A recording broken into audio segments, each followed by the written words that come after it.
This is GERDA lock with English profile and our lockpick for it. It's used if there is a runner from the back side. Insert up.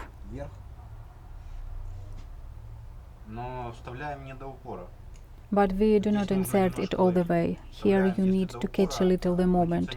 If we insert it all the way, it will not spin. A little back, and now it starts spinning. It can wedge a little, but this moment needs to be caught. Here again it wedges a little but turns.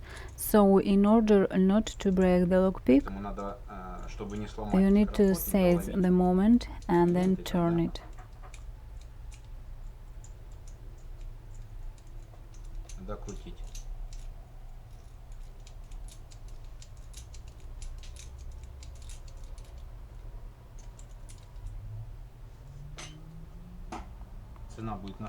The price will be on our website. Bye.